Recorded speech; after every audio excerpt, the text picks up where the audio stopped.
在中国，大火伴随着大事发生，似乎是牢不可破的魔咒。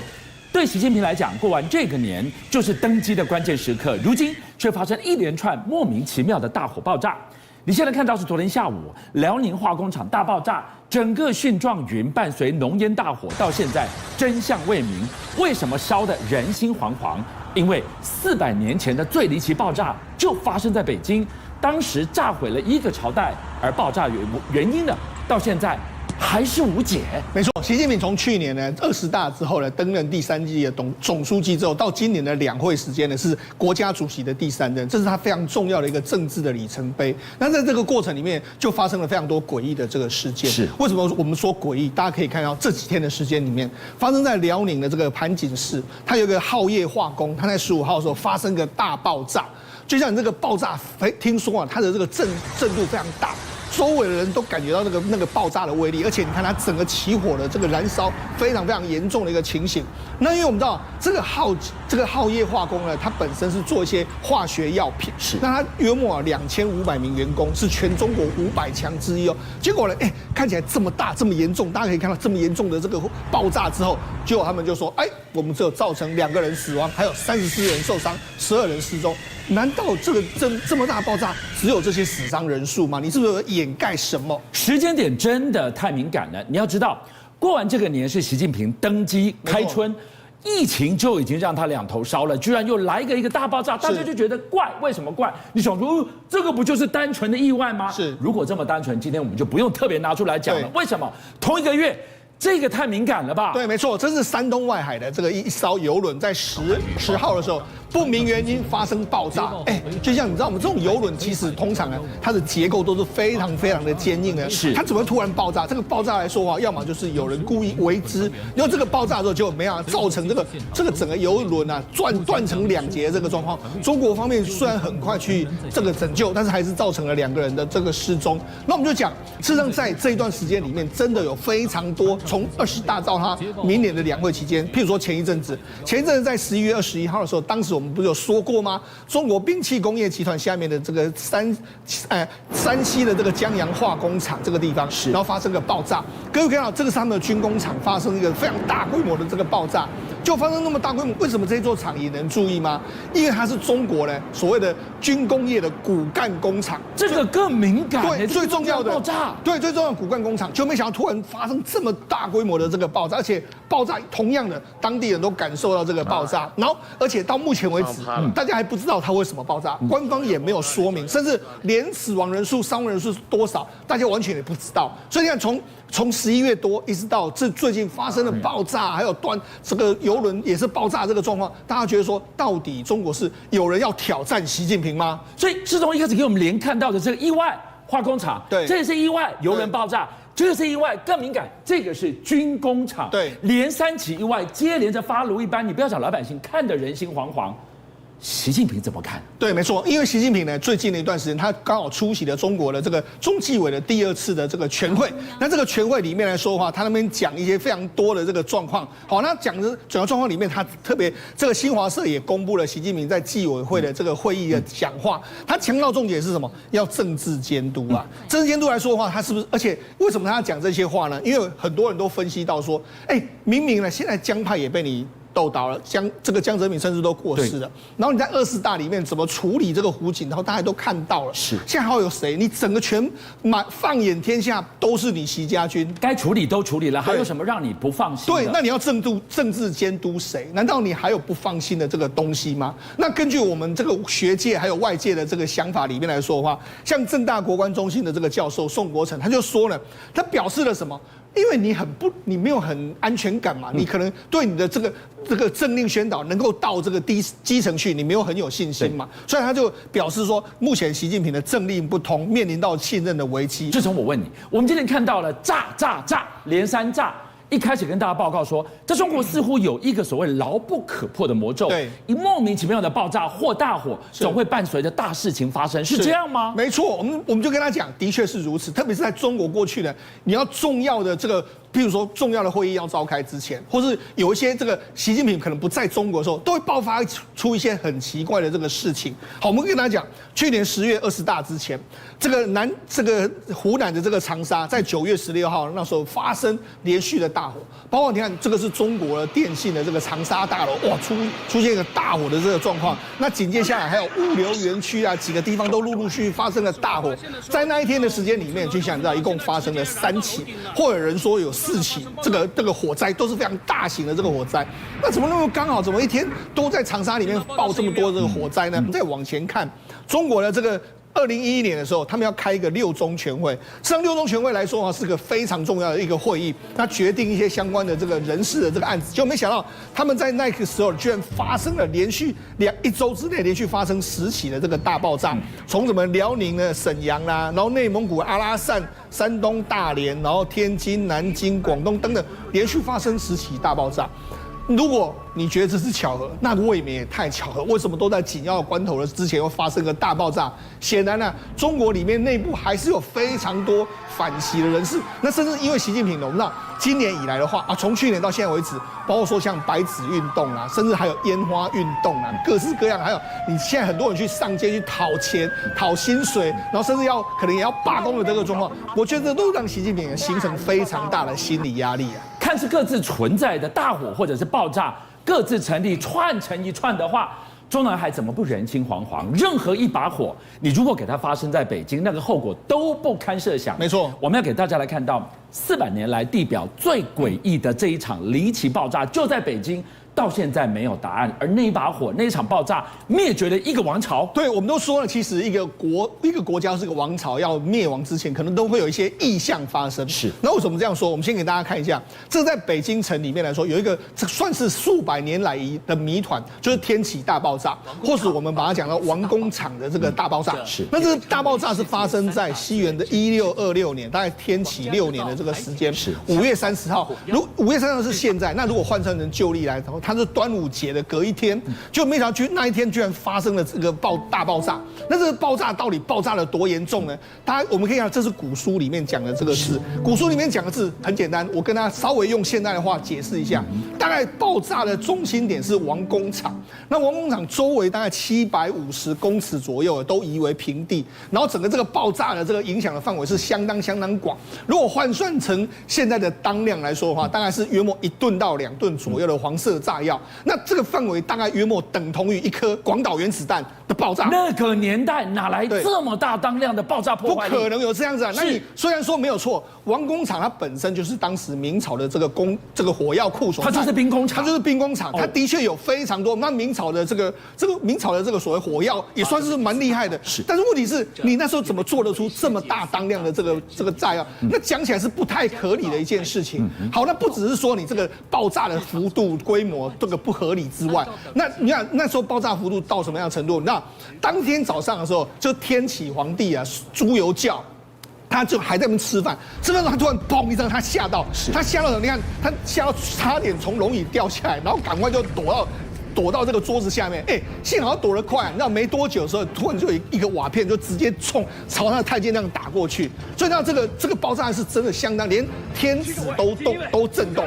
那还不只是说天子震动，这个爆炸幅度非常大，它有很多诡异的这个状况。它有诡异的事情。什么诡异状况？就在周边，如果你是被炸死的，或是怎样的人呢？你死掉的人呢？通常让你的衣服、裤子、鞋子完全都没了，一丝不挂啊。那好，那还有什么东西呢？还有就原本呢有一行人呢，他们在担着轿子，里面坐了一个这个王公贵族，就没想到担没多久之后，这个轿子还在，但是里面的人还有外面的人都不见，就人不见了。要么就是人不见，物品留着；要么就是你人死了之后，你就变成是一丝不挂的这种。什么样的一个烧毁的破坏力会这么让科学没办法解释？科学没办法解释。好，那除了这个之外呢，还怎么样？因为那个炸的幅度非常大的一段时间，所以那整个落成下来之后，甚至还有人说，这个是尸横遍野，还有留下什么这个所谓肢体一些掉下来这样状况。反正整体的那一天的状况是相当的这个悲惨。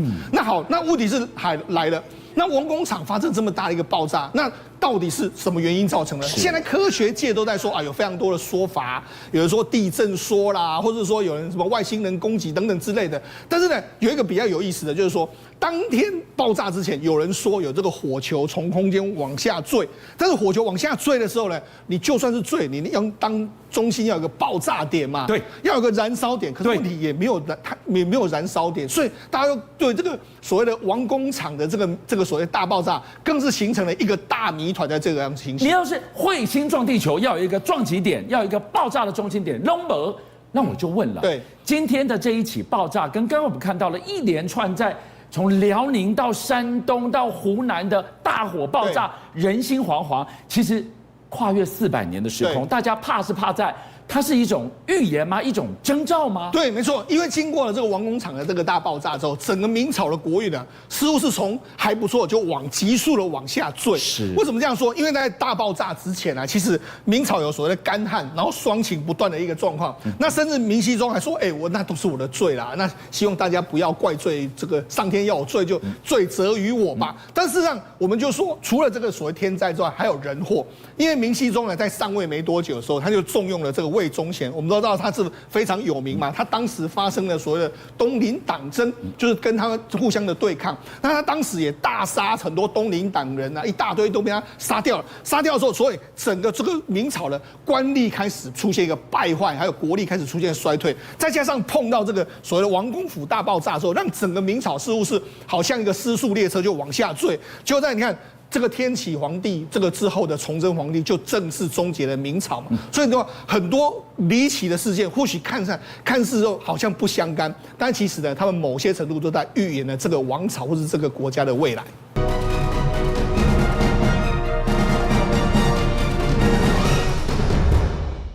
今天全世界都在问尼泊尔这架满载72人的飞机是怎么样一个死亡90度的翻转，最后整台砸向了山谷。这个是最后的死亡直播。一开始你可以看到欢笑，笑到后来变惨叫，多么残酷的直播分秒画面。今天我们就为大家来揭秘，为什么大家都在形容在尼泊尔起降飞机是全世界最恐怖的事情。快乐出航成了死亡之旅。我们先说飞机已经快要降落了 ，ATR 拐两最后的进场速度是120，听说距离降落只剩1.2公里。哇，这个印度人好开心啊！印度籍的一个乘客现场就在那边直播，在直播的时候先拍窗外的一个风景，再拍里面的一个乘客，整个现场本来是充满欢乐的，但就在突然间。镜头微笑的人通通都不笑了，然后呢，下秒钟第一个飞机先不稳定，所有的乘客开始尖叫完之后，椅子一个一个脱落，俊相哥恐怖了。这个时候镜头居然出现一片的一个火海啊！然后最奇怪的是呢，我们来看哦，当天的天气其实还不错，距离机场大概剩1.5公里哦。我们来看整个民间的整个民房所看出去的一个视角，飞机啊特别怪。正常来说呢，已经压得非常非常低了哦。俊相哥起落架已经放下来了，结果突然间飞机打了一个90度，打了一个90度之后呢，往左边快速的往下坠。那往下坠之后呢，就在2秒钟之后呢，突然间一声巨响完之后，瞬间火花出来。火花出来完之后呢，过没有多久之后呢，包括了尼泊尔当地的消防人员快速就到达了。那快速到达完之后呢，这个情况到底是怎么样呢？目前也还没有人知道，目前都还在调查当中。但这件事情呢，我们有几件事情要来谈。第一个，以尼泊尔来说，尼泊尔它世界的出名高山当中有14座，尼泊尔它占了8座。可是尼泊尔呢，它非常出名的是什么呢？登山。那以尼泊尔来说的话，因为登山是它整个外汇收入当中非常重要的，就你要登喜马拉雅山，你都要从圣母峰，你要从这个地方上去，没有错。而且呢，尼泊尔它有一个非常不名誉的一个记录哦，它目前呢在整个30年当中呢，居然有27件的一个飞航的一个记录，也就是说几乎1年都会有1起的一个飞安事件。那这当中呢，重中之重、最困难、最难飞的是哪边呢？就是在卢卡拉机场哦。我们现在谈卢卡拉机场。卢卡拉机场怎么来的呢？卢卡拉机场不是尼泊尔自己做的哦。卢卡拉机场那时候是由登山家希拉蕊他就说：“哎呦，我每次进来之后，到了你们加德满都都要摇公车，摇摇晃晃，摇了5天。”才能够来到这个接近3000公里高的一个地方。我为什么不在这个地方直接做一个机场呢？所以他自己募资哦，他就在2座山的整个山凹之间自己拉一个机场出来。那一开始拉那个机场呢，机场不大，只有400米左右。一开始包括了所谓的固定翼，包括了直升机都可以停哦。但呢，很多的机场呢不用玩命，不用卖命，你机场真的飞不对的，你绕出去你就重飞就好了嘛。但这座卢卡拉机场呢，没办法。刚有跟各位说哈，第一个它高度特别的高，第二个它的跑道特别的短，所以呢你没有重飞的一个机会哦。这个是几乎是全世界最困难的叫卢卡拉机场。但先跟各位谈哦，你不要想说它这么危险就没有人敢去哦，错。一票难求，为什么一票难求呢？刚开头就有跟各位说了，好多要去爬珠穆朗玛峰的，没有过这个地方，你要经由5天的一个公车，5天的一个货运，所以大家呢纷纷都在抢这座机场的一个降落。本来呢，在今天白天之前听到的最新回报的是，可能有生还者，赶快要赶去救他，希望听他讲最后那一段时间发生了什么事，结果也死了。68个目前被发现的都已经没命了。回过头来，我们要来告诉大家，那个空难发生之后想活命，那简直是要天选之人，你才有机会。电影也拍不出来了。第一个，我们给大家看到这个女孩，她在亚马逊丛林的上空，就这么多高地方摘下来，全部的人都死光。她一个人最后10天走出丛林，这不是电影，这是真实啊！我们来谈一个真实的一个故事哦，她是一个德国的少女，她名字叫朱利安哦。但是呢，朱利安呢，要先简单的说一下他们家的一个出身。这个朱利安他们家可不是一般人。朱利安他的爸爸妈妈呢，生物学家、野外探勘学家，同时据传呢还是求生的一个专家哈。1971年的时候呢，朱利安跟着他的德国籍父母一起乘着蓝萨航空的一个飞机，要前往亚马逊雨林。那个时候，据传大学有给他们一笔经费，要他们到雨林当中去做一笔的一个研究。结果呢，飞机飞啊飞的，在整个高空3000公尺的一个高空，遇到一件不好的事情。那个时候的飞机还没有办法防雷击，突然间亚马逊它的整个天气变候非常非常大，突然间砰的一下，雷击下来，飞机哐失速，然后就坠落了。失速坠落完之后呢，整个飞机上面的人就开始往下掉，对不对？说根据朱利安他的一个说法是，他从整个飞机上往下掉的过程当中呢，其实他一开始就昏倒了。昏倒完之后呢，当他眼睛睁开之后，他突然间发现第一件事情，他的手脚都能够动，而且呢，目前只有轻微的擦伤跟锁骨的一个骨折，所以他第一个时间他就站起来。然后站起来完之后呢，他知道，哎呀，糟糕了，不好了。他掉在哪边？他可是掉在全世界动物最凶猛、毒物最多的亚马逊森林。然后这时候呢，他才几岁呢？这他年纪其实非常非常小哦，17岁的一个少女。结果呢，他就站起来之后，第一件事情他想什么呢？他想到他爸爸妈妈跟他说的：你在山里面呢，记得不可以跟山走。你也不可以跟树走，你一定要跟着溪流走。为什么跟着溪流走呢？因为呢，小支流会走到中支流，中支流会走到大支流，然后溪流逐步往下走的过程当中，有几件事情，你跟着溪流走，它就一定是往山下、往有聚落的一个地方，因为人一定是住在有水的一个地方，这第一个。第二个，你跟着溪流走，你就不会错。所以呢，他沿路过来，他跟着溪流沿路在求生。但重点来了。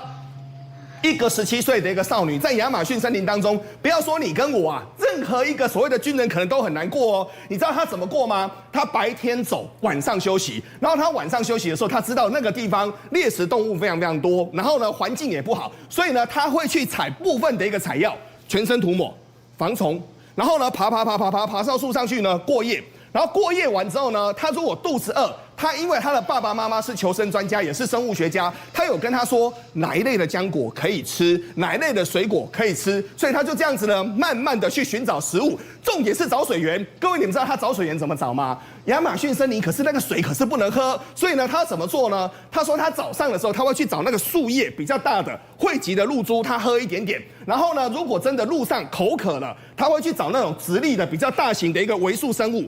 往上面的不要，下面的根部的也不要，中间拔开，把树皮拉开之后，吸了一点点水，就逐渐的一个过。但重点是他的运气也非常非常好哦，他的伤口曾经被寄生虫感染，他仍然存活下来。他有一次遇到一群鳄鱼，他都觉得他的命快要没了哦，结果鳄鱼看到他，头摇一摇就走了，他就这样子躲过了攻击。但这一次的整个飞航意外，全机都死亡哦，只有他朱利安一个人活了下来。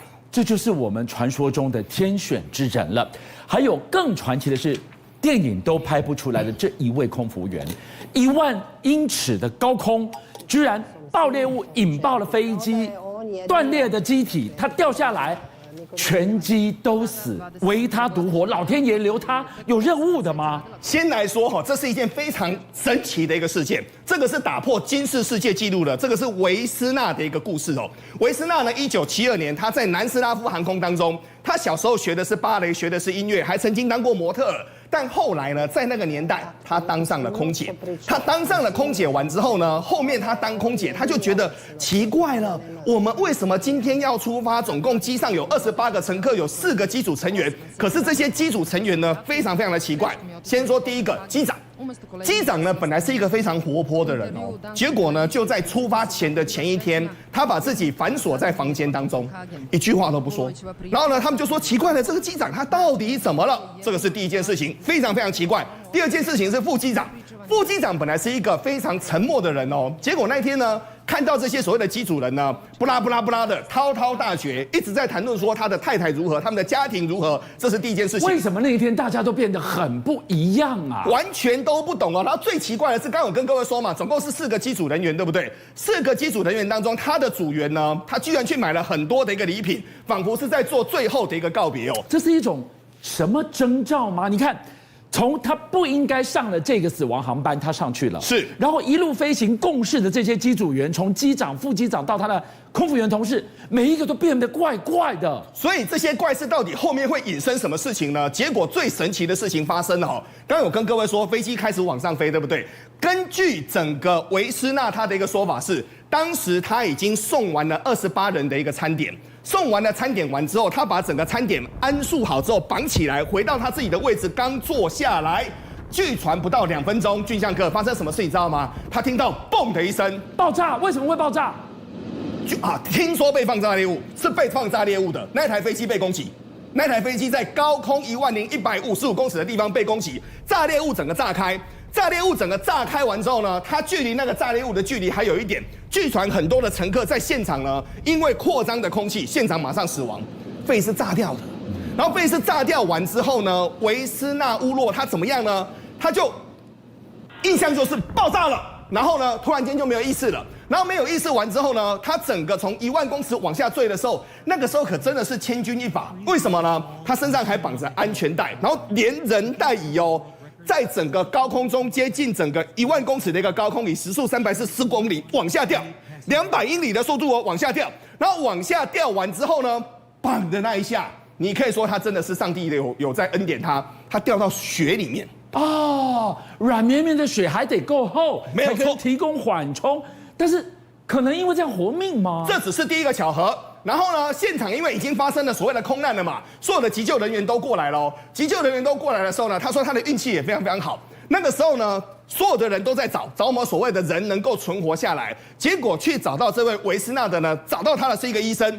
这个医生呢，一摸他，他还有呼吸。哇！俊相哥第一件事情，他没动他把他身上的血拨开，把那个保暖的衣服把它盖上，然后呢，他就说先不要动他，等一下我们来细细的检查他到底哪些地方受伤了。这位医生他非常的机警哦，他就说他真的要感谢这位医生，这位医生他就是把血拨开，赶快给他保暖的一个衣服之后呢，他就说等一下来，然后救难人员来了之后呢，知道他的伤势非常的辛苦，他就先把他做固定。固定完之后呢，他也在昏昏沉沉当中哦。但最神奇的事情是，这位维斯纳呢，他一度下半身，刚好跟各位说哦，他的脊椎骨3个地方骨折哦，他曾经一度下半身是瘫痪的哦。然后呢，他在医院整整躺了8个月之后呢，他居然回到了这家公司。回到了这家公司之后呢，从1972年从事文书工作，又做了20年，1991年才正式的一个退休。这个是目前金氏纪录的一个保持人，从高空10公里往下到高度可是超过珠穆朗玛峰哦，而且在没有维生设备的情况之下，他活下来了，而且后面还回到了工作岗位。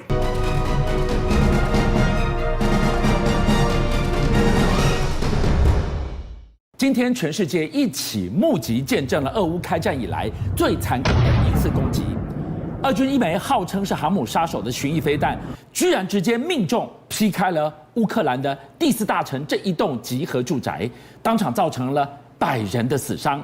普丁心里在想什么？我们独家为您揭秘，他原来心里想的是要复刻越战的新春攻势，当年越共如何特工敢死队摸进西贡，造成了局势大逆转。但这一次，普丁恐怕要失算了。好，这次普丁啊，他的攻势呢，主要还是用大量的飞弹攻啊做先行，而且我们看到乌克兰他这一次啊，中部啊有一个城市啊，也就是第聂伯罗这个地方呢，他一众集合那种公寓大楼，被一枚飞弹命中，而且这枚飞弹命中，说真的，命中之后啊，造成这一栋公寓啊非常大的一个损害。为什么？你可以看到这边整个两边它在中间爆炸，但是你看两边最边间这个地方基本上都瘫下去了，所以其实造成非常大的这个伤亡。其实我们看到这个是有那个民众在白天所拍到这样的影片，白天所拍到这片影片呢，你就看到在白天之后就突然听到一阵很大的一阵这个爆炸声哦，因为为什么？然后就看到远方冒起了像黑色一般的这样一个蕈状云，你可以看到就这一声，对，这个声音非常大，而且呢它产生震波也非常强。为什么？因为这是一枚 KH-22型的超音速反舰飞弹。观众朋友，这张照片告诉你什么？这本来一整排都是一栋大楼的，中间这整个被削掉不见了。对，这个 KH-22超音速反舰飞弹，它本身你说反舰怎么能够拿来打建筑呢？因为它把它设定为巡弋飞弹使用。当它击中以后，你可以看到这边跟这边的这个房子那个外面的这两个边界全部通通坍塌下去，因为它本身这个飞弹爆炸威力非常大。他这一次当然这一次的这个攻击事件之后，最让大家感到难过的是什么？就看到一个23岁的乌克兰一个女孩子叫许维特，她呢就坐在她家这个断垣残壁里面那边哭泣，而且她哭泣的时候手上还抱着这个一些东西，是她当时我相信是她身上随时所抓到的，就抱着一个柔软的一个绿色玩具跟一个金色的花环要等人家去救她。当时可能他们也是在家里面庆祝一些什么样一个事情，所以呢，她最难过的事情就是说，当她被救出来的时候，她其实最挂心的是他的父母，因为他父母也跟他同住在这个房子里面，然后房子坍塌，生死未卜。孝伟，我问你已经开战也快1年了，我们从来没有看过一次这么惨烈、这么惨无人道的攻击，把房子烧掉，死这么多人。这一次俄军到底用什么展开这一波的攻击？好，这次俄罗斯它其实是用什么武器呢？它是用 Tu-22，也就是逆火轰炸机。逆火轰炸机在冷战时期是一种非常有名的轰炸机，为什么呢？因为它专门拿来反美国的航空母舰之用。以 T-52那个22M3来说你可以看它飞机的机腹下可以挂一个，然后呢2翼下各挂一个超音速的反舰飞弹。它如果是挂这个5枚那个最多可以挂到5枚的 KH-22，这个 KH-22这个飞弹有多大你知道吗？一颗重量就5吨重5.5吨重。相当于一架米格17那么重，而且它的这个速度可以达到接近5马赫，射程还可以到600公里。最重要是怎样的？它的弹头有将近1公吨那么重，是它5.5公吨的这个重量，有1公吨是弹头。是那个俄军怎么发射？像俄军如果发射的时候，像以军舰发射的话，它发射以后就向上爬高，然后向前攻击。是，然后呢，这个飞弹它本身当我时称为航空母舰噩梦，就是俄罗斯反航空母舰这个战术，今天中国大陆也抄去了，是怎样？你看，就像《恐怖的总和》这部电影里面。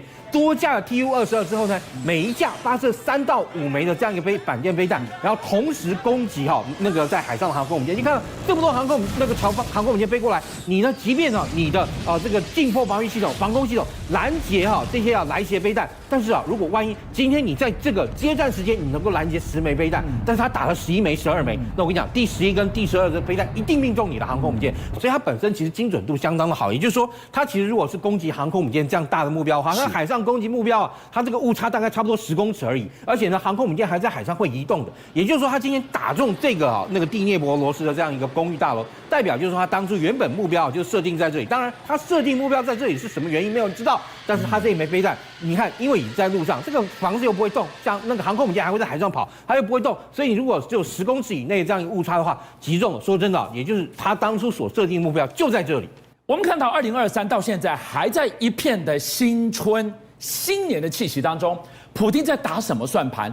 他在去年年底先是一阵饱和攻击，现在居然又杀进了密集的住宅区，造成这么重的死伤。普丁的下一步是什么？这次我们看到那个普丁他前几天发表了一张照片，他说他跟他的这个义务役的官兵站在一起，结果西方用 AI 去辨识这些人的这个人脸，发现这些人根本都是普丁的保镖啦，或一些文职官员把这个军服穿一穿那但是呢，他借由这张照片，他要说什么？他是要说俄罗斯的征兵年龄未来他门槛要从27岁要提高到30岁，也就是说要让更多的人进入部部队之中啊来当兵，然后扩充俄罗斯武装部队的这样人数的这样的数量。那当然，这次他的想法是什么？有点像是1968年的越战新年攻势。1968年这个越战新年攻势其实是一场非常扭转战局的一场战役哦。也就是说，在整个越战里面，新年攻势可以说是对于整个越战的这样一个历史来讲，可以说是一个分水岭。我们现在不就还在2023的 Happy New Year 的新年之中？对，其实以这个当时他这个新年还是旧历新年因为越南也是过旧历新年，所以因为过去越南越战打了那么多年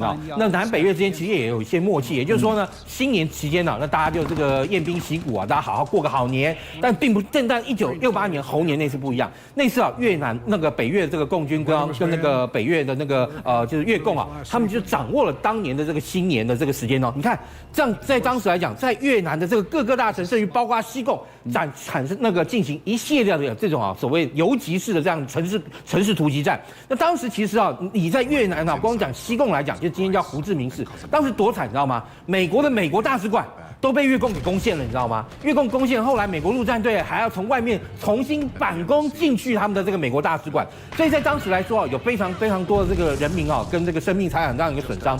在当时其实在整个越战新年攻势里面最让这个世界为之震惊的一张照片是怎么一回事吗？其实就这张照片。这张照片其实是当时那个南越的国家警察首长阮玉腾在当时呢因为他们抓到一个那个嫌犯，其实就是越共那当时大家觉得越南好狠越南人怎么那么糟糕这个战俘抓到也要有他的这个权利怎么可以这样未经审阅把他给蹦掉了？但其实当时是这个这个越共他其实去了那个阮玉腾手下一个非常重要手下他家，把他家里面大大小小老弱妇孺通通都杀害了。然后那时候被抓来，他很气，然后气了之后看到他就直接把他给崩掉了。好，这一张照片威力多强大！当他扣下了扳机，居然也扣下了美国内部反战浪潮的扳机对，因为我们刚刚讲到这张照片传出去以后，你就在美国很多，如果你只有看到照片就想说哇，这个南越这么腐败，居然连抓到俘虏就可以这样未经审讯直接杀害，所以其实在美国各地引起了一个非常大的一个反越战的这样一个浪潮那个甚至芝加哥里面还有人在示威的时候说我选一只猪来当总统都比詹森要厉害。所以在那一次其实对詹森的民调有产生了一个非常大的一个变化，也就是说原本美国还有超过一半的人支持越战但那一次之后，砰，马上只剩下2/3。然后呢，甚至于詹森总统个人支持度因为他本身其实是因为他是继那个甘乃迪之后成为总统，所以他没有经过选举。那这个时候你看他当时呢，他的支持度就从48%掉到36%。那一次詹森就知道他也不用再去想什么这个竞选连任这个事情所以任期一到，也就是这个越战新年攻势不但呢葬送了这个南越的未来，因为在那次美国反战嘛，那美国也就开始加速启动一个东西，叫做越战越南化，也就让你越南人自己去打越战，我美国人不管了，我开始撤军了，然后让越南人自己去打。那当然最后结果我们知道，1975年，民国64年南越最后被这个北越攻陷，整个越南半岛就经此抑制了。那夏伟我就问你了，现在普丁要复刻当年的这个春节攻势、新年攻势，让战场整个扭转。他能够顺利如愿吗？当然了，我们必须要说，媒体的力量、照片的力量还是很大。像例如说，他这一次其实对那个乌克兰境内很多地方进行一个非常广泛面的这样一个打击，希望借由这样一个打击呢，然后去削弱乌克兰的这样一个抵抗的这样一个意志跟能力。但是我们刚刚讲了，前面那张照片看到没？一个小女孩一个不能说小女孩，一个女生，23岁女生坐在她家的断垣残壁里面，抱着她的这个熊娃那个布玩偶，然后那边哭泣，还在担忧她的父母。这个的确对西方来说会形成一个非常大的压力，也就是说，大家一定要再更努力的支持乌克兰。接下来我们来告诉大家，普丁最大的噩梦恐怕在不久的这一阵子即将要在乌克兰登场。当然，我们看到乌克兰他们自己本身也研发了一系列的他们自己小型的这样一个无人机。那像比如说他们研发的这个鲨鱼无人机，这个干嘛呢？它自己看到前面就有一个这个光电感测头。那这个鲨鱼无人机进行侦察任务呢，主要就是要干嘛？帮乌克兰部队的海马斯火箭弹能够找到俄军的这样一个目标。因为以它这个小的这个鲨鱼无人机，它发射，它用弹射机发射，它重量10公斤而已，可以飞2个小时。然后它在前方那边飞啊飞，找的时候呢，找到了目标，然后向后一传，这个时候海马斯就知道要打哪里。而且现在不仅仅是乌克兰自己有无人机，像我们看到英国这个新的首相苏纳克也好，这2天也宣布了要军援乌克兰14辆挑战者主战车。我们上礼拜五还跟大家讲这个战车非常有意思，而且除了这个主战车之外呢，还要加码增援30辆的 AS90自走炮，因为这个自走炮其实说真的还蛮重，它战斗重量达到45吨，而且呢它的这个极速射停大概10秒钟就可以发射3发这样的炮弹，而且它停车开火到60秒之内就能够发射第1枚炮弹，所以整体来讲，未来乌克兰如果得到这批军援的话，他们的火力也会持续的增强。所以最后来看到的是，帮海马斯开天眼的这个是敌后渗透的鲨鱼无人机，神出鬼没，标定目标，后面给我打拳头。除了我们看到了海马斯轰死俄军，现在英国居然也要源源不绝的把阿帕奇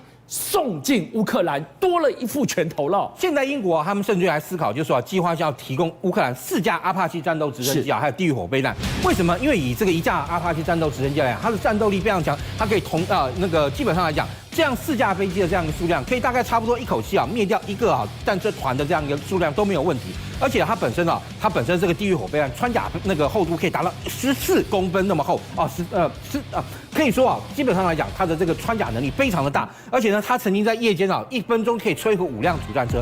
最重要的是什么？透过这个无人机的这样一个协助，因为原本过去这种战斗直升机在战场上最大的损伤就是它一边要搜索，一边要攻击。它搜索到要攻击的话，会造成它在战场上它基本上移动速度相对来说较慢。但如果说你有无人机，现在这个时代，像比如以这次这个英国可能可以提供给这个乌克兰的这个AH-64来说，它其实已经具备了这种无人机，也就是资料链的这样操控能力。那这个时候，它只要有无人机在前面，先帮阿帕奇战斗直升机把所有需要打击的这个目标点通通标定，以后1、2、3、4、5，所以这个时候它就不用说飞到这边慢慢标慢慢打，然后再飞到这边慢慢标慢慢打，等于说它可以借由这样从这样无人机都已经帮你看好了，对，用高速攻击的这样的模式，也就是进去快打的方式呢，然后快撤。这样的情况反而可以让战斗直升机在战场上的这个耗损降到非常低，但是地面上的部队绝对是倒了大霉。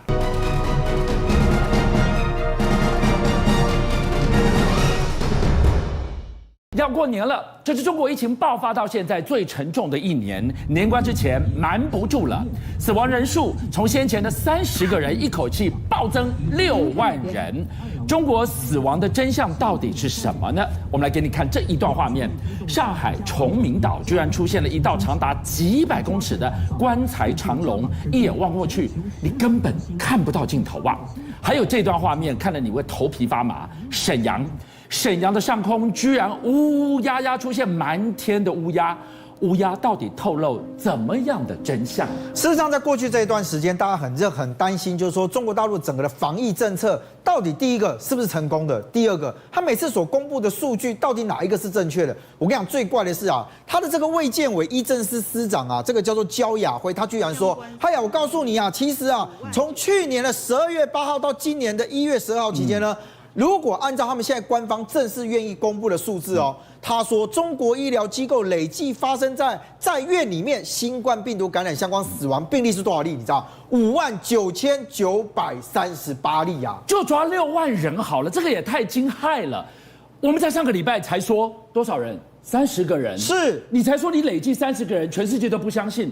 一口气暴增6个人，你看吧，瞒不住了。你如果按照他们所公布的这个，他说新冠感染死亡率只有0.004%，这个也实在是低得离谱。也就是说，这6万人还不够，人会更多。过世的有更多人吗？所以，我们先来看中国大陆的所谓的一线城市。我们先来看上海。上海现在被踢爆讲说，它这个殡仪馆每天处理的这个尸体大概是400到500具左右的一个尸体，你知道吗？是。但现在更麻烦是，你现在在画面上面所看到，这个外面灯火通明，还有人呢在外面排队。这些呢，其实按照拍视频的人说，他们其实都是这个所谓新冠死亡的这个家属他们在外面排队要干嘛？你知道？因为你的遗体必须要送到里面去这个火化。那可是因为火葬场里面其实已经排不进去了，他们只好排到外面来。那现在问题来，你排到外面来，那些遗体你要怎么去作为处理啊？所以他就讲哦，你每天处理这么多，1个月大概要处理12000具的这个遗体啊。那问题来了，这只是其中的一家殡仪馆啊。是上海总共有15家的这个殡仪馆，所以1.2万乘以15，那不就18万了？对啊，所以你如果是这样子，按照这个推出来，1个月的死亡量就有这样，因为你到外面还那么多人在排队哦。啊，这只是上海哦，然后你现在告诉我说，全中国只有6万人死亡，所以现在大家就很担忧，就讲说，哎，你这种黑数是不是你的官方到今天为止，你还没有正式把这个东西给掀开来？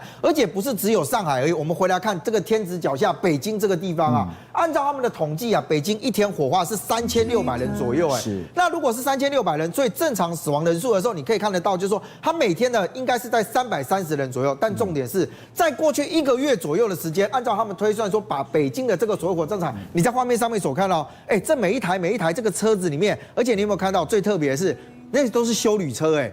但是休旅车其实大家就质疑讲说，后面是不是都是装着这个所谓的遗体？对啊，大体在里面。是。那现在问题啊，过去1个月很有可能你火化了将近12万人左右啊，那你这些东西再对到刚刚上海的，我们现在只讲北京跟上海2个地方哦，那你这些加起来的数字都已经到了20几万了。你说你的相关死亡其实只有59000多例，那到底数字的落差发生在什么地方呢？难怪中国网友现在越来越多人提出一个呼求，不要听卫健委说了什么，你要看在殡仪馆外的人民拍到了什么。今天我们告诉大家非常罕见的，官方的喉舌新华社当起老实树啦。对，其实我们过去看到中国大陆那个风控啊，之所以这么严格，当然是因为习近平他们认为风控有用嘛。但问题是，新华社在8号的时候发布了一篇这个文章，叫做《全国战役进入先阶段》。那你会想说，他又在做文宣了啊，又在干嘛了？结果没有想到，大家就发现他的文字里面居然有猫腻，你知道？因为为什么？它里面有一段文字是讲说啊，哇，这个新冠肺炎啊什么的，隐匿传播特点明显，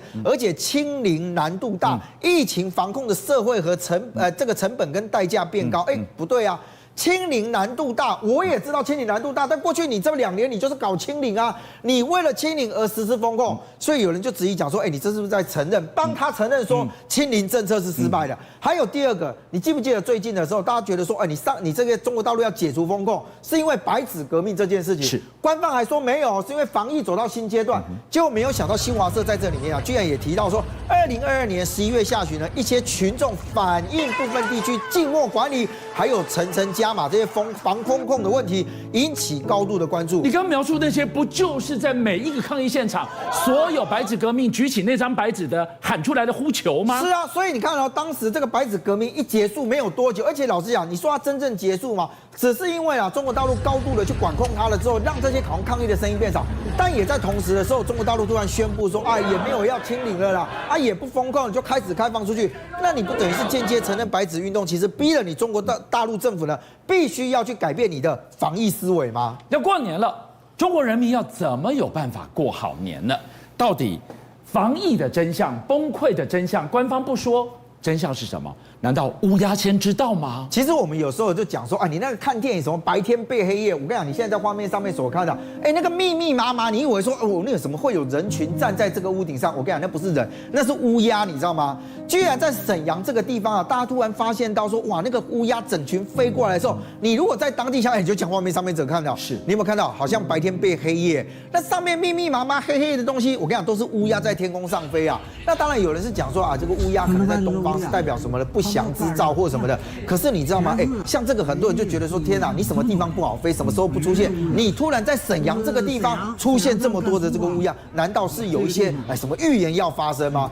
东北我们再往北走，来到哈尔滨，你看到这一群乌鸦满天乱飞的背后，在这个大棚子底下，难道人往生之后冰进了冷冻库都会变成莫大的奢求吗？在最近网络上有个视频啊，就你现在画面上面所看到，哇，一堆工人在那里大兴土木啊，在那边赶工或什么，一定以为说他是不是因为这个所谓的解封完了之后经济复苏啊，开始很多的这个所谓社会啊，开始恢复正常的运作，结果没有想到拍摄这个影片的工人他说，不是，我们不是要做什么大兴土，他们都在搭这个所谓的简易的这个天棚大帐篷，你知道为什么？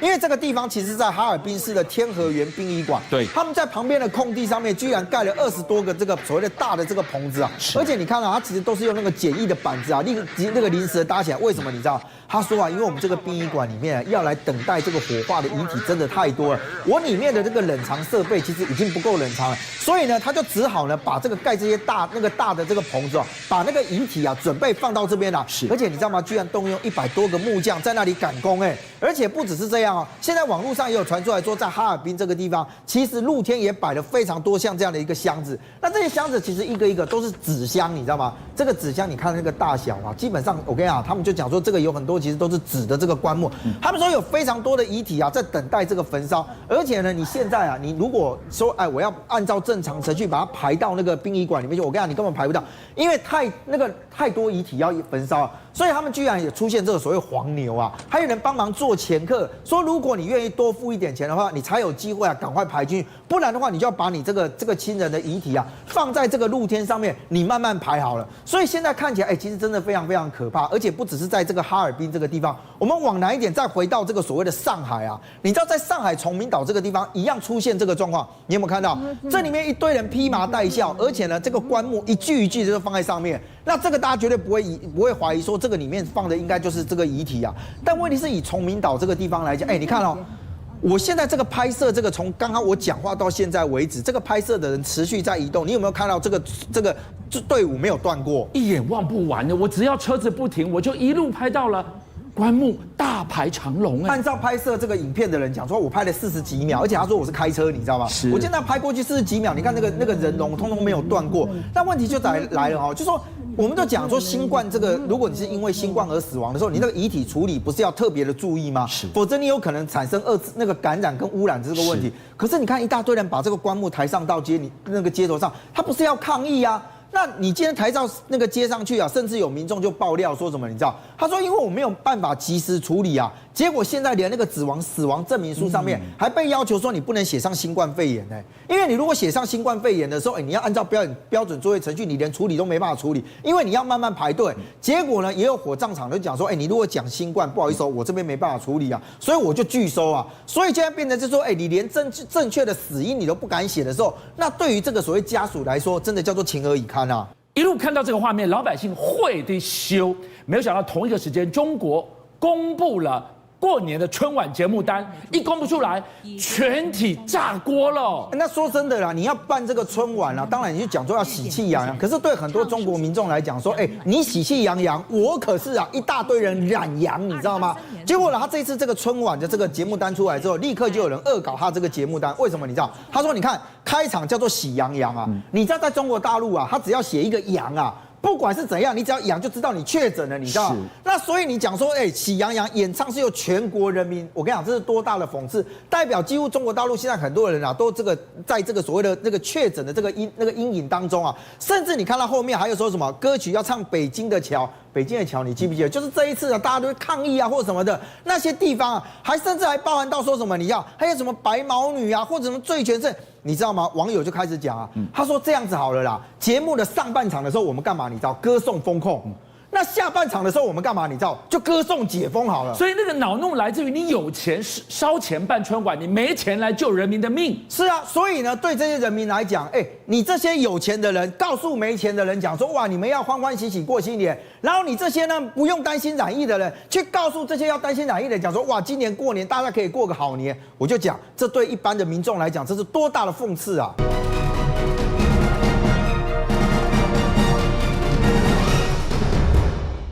赖清德当选民进党主席，但接下来可得小心上路了。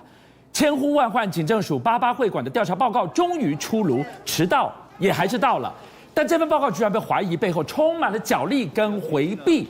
难道还有高阶警官还没曝光吗？赖清德的2024好几颗未爆弹，他的台南本命区卢渣枪击黑金贿选，就这一颗真的最难猜。没拿出决心，选民看不到决心，2024你怎么选？但猜不好，恐怕也会炸到自己呀！俊相哥还有观众朋友，我今嘛你讲话，边的人拢搞我徛起来。黄伟哲市长，请你徛起来；立委拢徛起来。党职干部隆重站起来，然后跟大家道歉。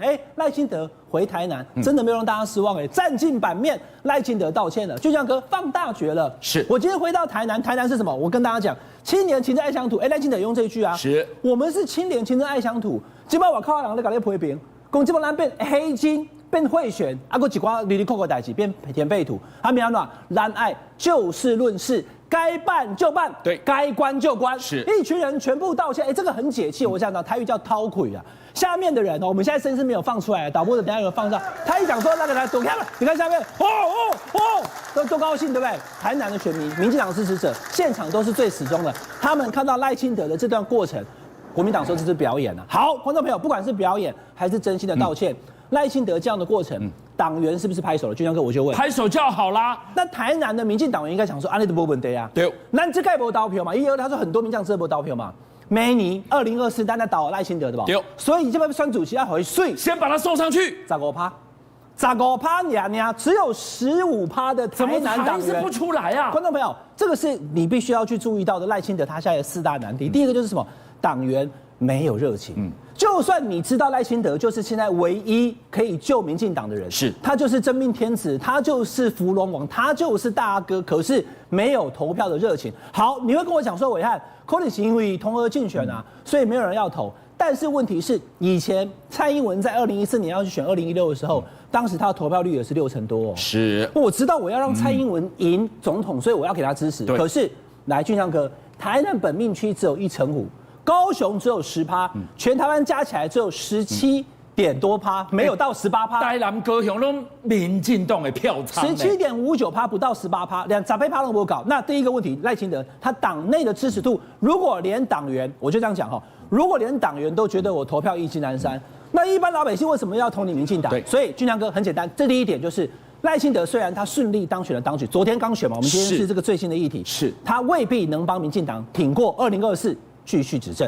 好，刚刚伟汉提到的这2位哦，一个是谢财旺的女儿，一个是林世杰的女儿，他们都在台下。换句话说，刚刚看到那个腰一弯下去一鞠躬，也在跟他们2个鞠躬哦。大家就在问台南的黑枪、卢渣，甚至贿选、黑金，凡此种种，到底后面的水多深？伟汉进一步要告诉我们，深到居然在议长选举这些地下赌盘的鼻子最灵了。都闻风而至啊！来，导播，这个画面刚好在这边，你看到哈，下面在干高的时候，这个谢淑凡跟林依婷在那边说：“卡你干高，缅甸的定逃了，你讲我爸爸唔对，叫我收押。”好了，我们就虚心检讨。但是问题是不是虚心检讨就过关啊？因为现在事情正在玩，赖清德刚刚已经，但第一个他是副总统，第二个他现在是党主席，他说什么？4个字：该关就关。对，那有没有人还没有被关？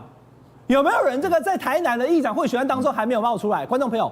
你要看一下哦，现在目前已经有报道传出哈，里面有双面刀鬼，哎呦，2面的啦，刀切豆腐2面光。我们现在已经看到好几个人被收押，对不对？他说还有不知道的国民党的议员，还有其他的议员，怎么样？来，我跟大家说哈，RYI 是什么意思呢？就说有一个议员，还没有讲是谁啦，可是听着又看起来有点像国民党。这个人呢，他长期告诉他的好朋友们说，这盖欧边的一顶屌郭信良，就是在去年投票之前，因为2包都被倒欧一啊，你看郑国会你知道6票吗？对，透懂所以呢，不但是他认为说郭信良会赢，他们有开赌盘，是赌盘，他直接2000万给他压下去，我压郭信良啊，欧边的呀。那他的朋友一看说啊，2亿都邓欧边的，你罢边的，透懂啊，后面就跟进多少钱我不知道了，应该是往上加了。可是我这边就要给大家注意看哦，这边压了2000万欧边的，我打欧边哦。我另外压5000万邱丽丽哦，双面鬼是这样来的。然后呢？然后我知道邱丽丽会赢，我知道会有人跑票，所以我另外再大赚一笔。是，所以这样的状况如果真是事实的话，难怪先前那么多人在看好郭信良，最后却翻盘36票对21票。那这种状况之下的时候，其实整个台南议会的情形，如果还有这样的情况，以台南地检署的侦办的方向的话，可能还有其他议员还要被约谈，还有其他议员准备要被收押。我像刚说的，大家都在关心苏贞昌到底要做到什么时候？过完年吗？还是年前他就会下来？苏贞昌就说了，不要理那些闲言碎语。说着说着，居然自比自己是明朝最后忠臣猛将袁崇焕。大家说，你今晚写的功上，听听看。我们虚心受教，但是请不要扭曲，不要像父子娶女一样，这样也骂，那样也骂，扭曲、抹黑、重伤、分化。袁崇焕不死，清兵怎么入关？苏贞昌走到这个地方，农历年前，曲终人散，回头一瞥，大家想说，哦，他动作这么大啊，不要想让老公密谋一个2024再崛起吗？俊相哥，我走不回去了，我现在离你好远，我被苏贞昌吸引了，我在电墙这边我走不过去。你看，从头到尾在讲话的时候，我就看吴秉叡，对，他的大弟子吴秉叡，臭逼逼。奇怪呢，不是要走了吗？然后他讲出袁崇焕，观众朋友放大绝了，不是掉书袋哦。袁崇焕不死，清兵怎么入关？谁是民进党的吴三桂？谁是中华民国的吴三桂？但我知道他讲清兵的时候，唰几流，呛几流，我又回来了，我又再看一下，清兵是你这边来勾结赖清德吗？赖清德，清兵是赖清德的清啊。然后等下的时候会讲说啊，伟汉卖我北解读，闲言碎语。简单讲了，我们就不要解读那么远，他是在防赖清德吧？不知道，但是呢，至少他在告诉你，我是袁崇焕，我帮明朝守住，你还没有对我好。我挂掉以后呢，整个朝就会崩盘了，所以他在告诉大家，他是不是在威胁蔡总统啊？你要把我换掉，我帮你把我换掉，换掉以后你的宰啊没有了，清兵入关，不是摸猎代际，都是赖清德的局了。好，杨明来到现场，帮我们解码一下万喜博他 Q 了。可是精明如苏贞昌讲话没有在食言的，他到底在自比袁崇焕，他埋了什么梗啊？苏贞昌会讲袁崇焕，真的让人家是大家是怎样跌破眼镜？为什么？第一个，袁崇焕怎么死的？是那个叫千刀万剐，所谓杀千刀，你知道吗？那种惨剧是发生在袁崇焕身上。可是呢，当时我相信其实我听完他整个发言脉络，他的意义是说，你不要被分化，总统不要像崇祯皇帝被皇太极分化，搞得袁崇焕是卖国贼，不是。如果苏院长要自比袁崇焕，他是要告诉总统，你不要成为崇祯皇帝，我是为了国家，我的枪都是为了国家，他要展现出这种气势。可是老实说，突然那一段插了一句什么袁崇焕不死，清兵怎么入关，真的很突兀啦，真的很突兀。还有一个要继续看下去的是民进党的88魔咒，害惨了9合1，他参戏。但88魔咒如果一天真相未明，就一路纠缠到2024。我想告诉我们，台南有88枪击，台北的那个88会馆的检讨报告迟到也还是到了，可没有想到里面充满了角力，充满了掩藏，充满了不确定性，到底后面还藏着更多的警戒高层吗？88会馆有警戒的高层、高阶警官去涉足，这是不对的事情。不管苏贞昌是不是行政院长，我觉得该办就要办。不过拖了有一段时间了。然后呢，就在前几天突然宣布有26个高阶警官通通被惩处，哇，大动作是。然后有80几个警官，因为有的要退休，有的要轮动，大调动。所以大调动、大惩处，俊良哥，这像是一个要走的行政院长会做的事情吗？不像。所以我就说了哈，就刚刚好几个迹象看起来，其实苏贞昌院长不管最后蔡总统留不留他在展现说我是可以积极认识的。对，这第一点。第二点，这个事情就这样子，大家看到的是霹雳手腕。对，警戒高层又怎样？你们涉足不良场所，我们要处理。一般来讲，社会大众应该是给予肯定的。是，但是什么？吴子嘉董事长那天我跟他直播说，唰起来呛起来，我又不能讲话了。他说他看过这个整个影片，对，然后他说配话他这哪里是26个警官，还有很多其他的人，他看到了还有更多人不在名单里啊。那没有在名单里的人是谁？他也没告诉我，所以不用来问我。可是他告诉你说，好像很清楚的，就是跟苏贞昌院长比较熟的都没有被惩处，跟苏院长熟的人都给我出力。我听到一个独家讯息是，你记不记得公布这个26名单的前一天，他是不是发布了整个6都还有高阶警官的人事派令？我告诉你，那个瞧的厉害了，多少人为了搭上那一个人事派令，希望把自己从这个26人名单给瞧掉。对啊，所以就重点来啦。如果说真正有涉足这个不良场所的警官不是26个，我们是假设36个好了，那为什么会有10个人没有在名单上面，还可以继续调到其他的那个高官的任职去？所以就重点就来了，如果这是跟政治有牵扯，而且还有是谁的人马就没事，谁的人马就赶快推出去斩的话，那后续被惩处人他不会默不作声的，他一定还会有意见的。第二个不是只有88会馆的，巨亮哥，88会馆我知道一个内湖，一个在经济计划区啊，对，还有一个叫瑞森银楼的地下招待所。这是什么招待所？以前没听过。所以黄国昌讲说，你丢嘞，你以为你惩处26个人，大家就应该拍手吗？吴子嘉没拍手，他说还有其他人。黄国昌也没拍手，他说气死了，早就应该处理了。而且这个瑞森银楼的地下招待所，在2020年，这样算算大概也已经2年多以前哦。他在当招待所有警官去的时候，当时负责人你注意看哦，当高阶警官涉足了瑞声银楼的地下招待所的时候，当时他就已经因为地下汇兑、违法汇兑被检调侦办了。怎么？那你还可以就去那个地方？而且呢，我跟你讲，我对于这个瑞声银楼哈，说实在的，我也没有什么印象。可是有个新闻你要注意哦，之前瑞声银楼曾经怎么样，知道吗？俊相哥，地下汇兑他有3000万的现金，怎么送钱？他不是找什么马夫，不是找什么小弟，他叫 Uber 送钱啊，叫 Uber， 你看，马上导播画面调出来了 ，Uber 缅甸3000万。好，问题来了，因为最危险的地方就是最安全的地方，你不知道我车上有钱，对不对？可是驾驶知不知道有钱？驾驶他为什么知道？那知道有钱，你还下车买 Gamso G， 而且呢，我下车去买盐酥鸡的时候呢，就有其他帮派分子上车，连人带钱，全部还有车一起开走，这怎么合理？这就是瑞声银楼当时可以说是轰动一时的 Uber 3000万5分补遭抢案。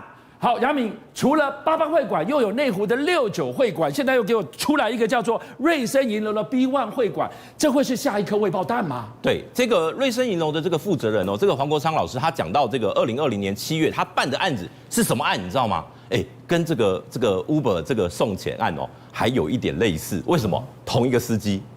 哦，又委托，这个太有文章了。我跟你讲，又委托了同一个司机去拿钱，是。结果呢，那是发生在2019年的情人节，西洋情人节2月14号，大家在约会的时候，突然有一台 Uber 开到文华东方饭酒店，结果呢，他们怎么去认明说这个是我要交易的对象？他会在事前先用 LINE 拍一张这个100元钞票，能干嘛呢？他拿100元钞哦，他就上面会有每一张钞票都有不一样的号码，有没有？对，他把钞票号码你贴在 LINE 里面，到时候我们认钞不认人，通关密语就是了，就是看这张钞票的号码来决定这个就是我交易的对象。OK， 所以那个 Uber 司机到现场哦，那个要交易的人就会他告车牌嘛，然后这个交易的人就拿着钞票说，就是我，然后呢就开始把钱交给他。那他交这个钱要干嘛？他们这个途信的这个负责人哦，就会通知地下汇兑的业者，把钱汇到对岸指定的账户去。是，所以这个案子哦，结果问题是后来出包了。怎么出包？这位委托的这个诚信男子哦，他给的这个每一捆现金是100万，1000元钞把它叠成一捆就是100万。结果呢，只有第一张跟最后一张是真钞，来金头，对，中间人家把真钞给你，你把中间全部是玩具假钞，结果呢，这个我跟你讲，那个 Uber 司机哦，他就去看嘛，第一张都真的啊，就全部上车，好，回到公司一点，中间都是假钞，赶快，你知道吗？这个途信负责人赶快通知停止汇款，有内鬼，停止交易啊，美湖啊，汇出去200多万人民币了，好，赶快去报案。他就跟警方说，我是那个黄金交易，结果没想到讲到一半，没有，我是帮人家收货款，自己讲的那个都前后颠倒，好，检警就认为说，那可能有鬼哦，所以才会把他怀疑有涉入这个地下汇兑。这个案子2审去年，判5年徒刑，这个负责人目前还在上诉，还在办这个司法还在侦办当中。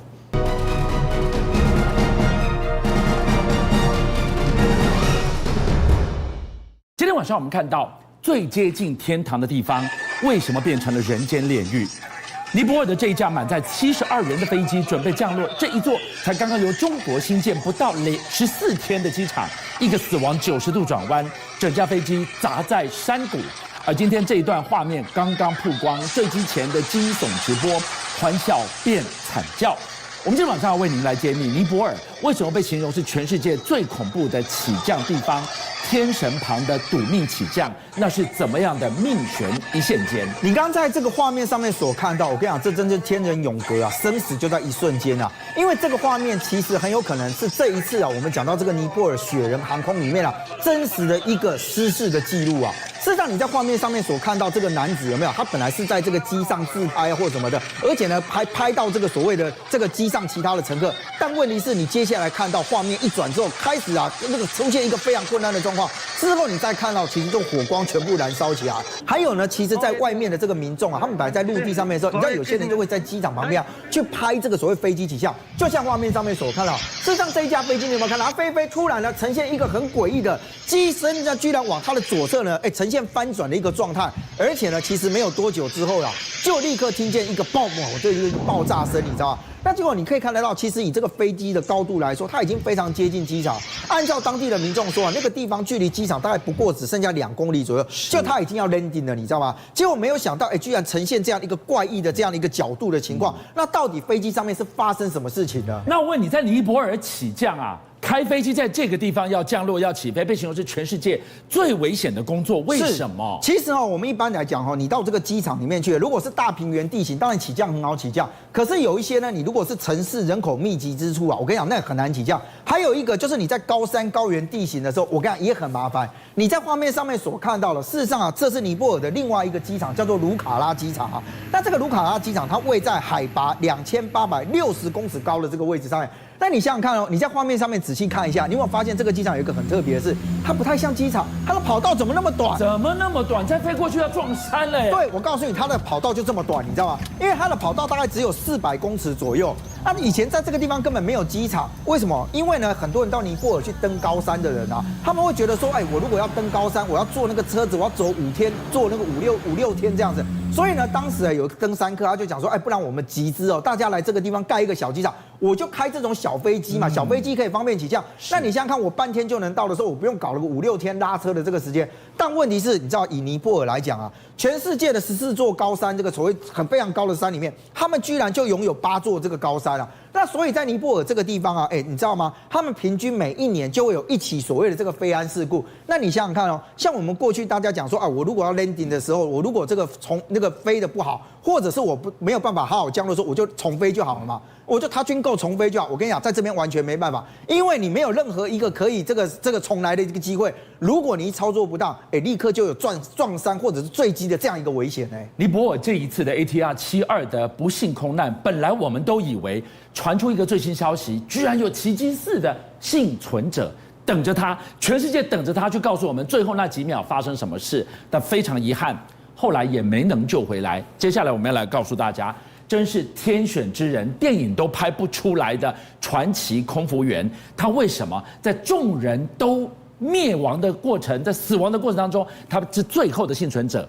老天选了他。其实我们讲空难事故，其实很难找到幸存者的原因，是因为你那个飞机如果在空中解体爆炸或什么，你想想看，人都是在非常高度的那个状态之下，然后被抛落到地面，所以很多其实你很难有生存的机会。但你在画面上面所看到，在1972年的时候，居然呢有一个空姐在这个空难事故当中啊，奇迹式的生还。我讲完后面的故事，你真的会发现到，我跟你讲，她真的是上天眷顾的天选之人。那这个空姐呢，其实画面上面所看到，她叫做维斯纳乌洛维奇啊，她那个时候呢，其实在南斯拉夫这个航空公司里面啊，担任这个空姐的这样的一个角色。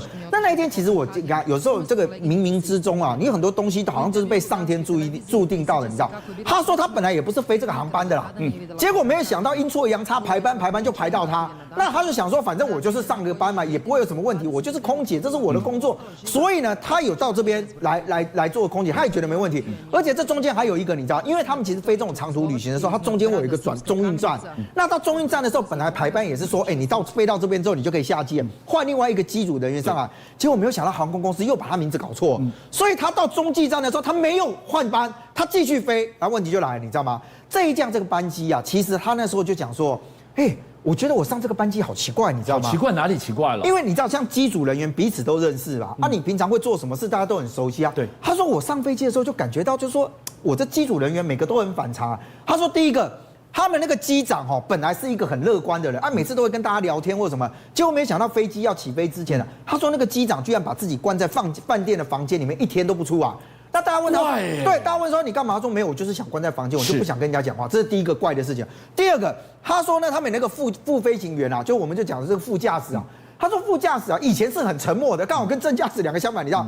他说那一天副驾驶啊就开始到处跟人家讲，我跟你讲，我这2天发生什么，我家里面怎么样，就会变得滔滔絮絮的。你以前都不讲的，你这么突然讲。第二怪，对不对？他说第三个，飞行员是这样了，我那个机组人员啊，大家就跟姐妹一样嘛。结果他就讲说，之前呢有一个这个空服员，平常也都待人很和善，但是呢很多东西钱啊买什么东西，他都很少跟大家讲，一起买或者，结果没有想到，居然有那个空姐啊就开始大量说，我要买什么，我要买这个，我要买那个。他说好奇怪，你是发钱了吗？还是你是赚了什么意外之财？他说没有，我就是突然心血来潮想要买东西，因为这些奇怪的这个因素，让他记在脑海里面。好，我们就回来讲这个事故到底是怎么发生的，你知道？因为当时有恐怖分子啊在飞机上面装了炸弹。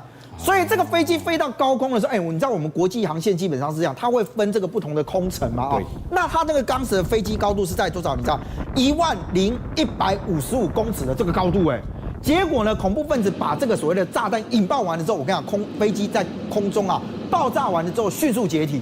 那我们刚刚提到，其实，在空难发生的时候，为什么很难找到幸存者的原因就是这样。你在那么高空的位置之下，那你想想看，我们机内是不是它会有那个加压？是。那我如果整个飞机瞬间炸开的时候，你想想看，内外压力不平衡，所以很多人他的肺部直接会爆裂的。对，直接就先爆炸。是。那结果呢？你知道，在这一场这个空难里面呢，很怪的就是这个维斯纳这个乌洛维奇啊，他那个时候的座位其实是跟离爆炸点有一段距离，你知道，所以飞机整个爆炸解体的时候，他当时也可能是因为气流关系什么，他居然是坐在这个椅子上，而且安全带有系着的。结果系着的时候，我跟你讲，他连座椅整个被抛到外面去。可是1万多公尺，他怎么可能活下来啊？我们现在讲的不是说你坐在战机上面自己拉那个弹射座椅弹上去之后降落伞会看，完全没有哦，姿势你无从控制。后来有这个医生啊去研判讲说啊，其实他也很可能是一爆炸出去之后就先瞬间昏迷。你知道人昏迷这件事情有时候对你来讲是个保护机制，你知道，所以他从1万公尺左右这个高度下来的时候，我跟你讲，他最幸运的是什么？你在画面上面所看，爆炸地点的那个下方啊，居然是被那个雪啊，白雪覆盖了非常厚的这个雪层啊。哇，它是提供了足够的缓冲，它并没有撞到坚硬的物体，而是它带着这个椅子，而且我认为它其实下来的那个真的是幸运，你知道，他如果人正面往地上撞，我告诉你，什么血也必死无疑了，也救不了你。他居然几个这个弹撞之后呢，他的人啊，虽是身受重伤，你知道当时去抢救的人员啊，到第一现场去的时候，一开始还在想说这怎么可能有人存活，结果没有想到第一个发现这个维斯纳乌洛维奇的这个医生啊。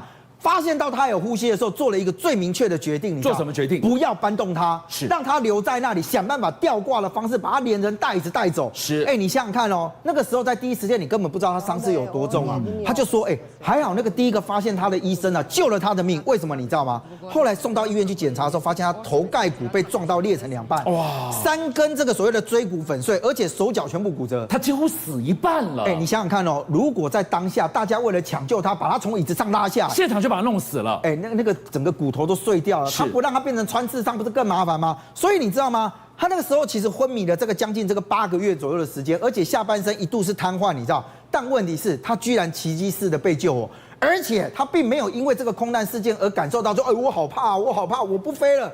他没有他居然整个痊愈之后，还继续回到这个南斯拉夫这个航空公司里面，继续担任空姐的职务，直到退休啊。所以我们就讲，当然这一次的这个所谓尼泊尔的这个空难事件，我们也希望有奇迹的发生。但是你想想看，以这个所谓的这个维斯纳乌洛维奇这种东西，我跟你讲，真的是上天给的一个奇迹啊！邀请您一起加入57爆新闻会员，跟俊相一起挖真相。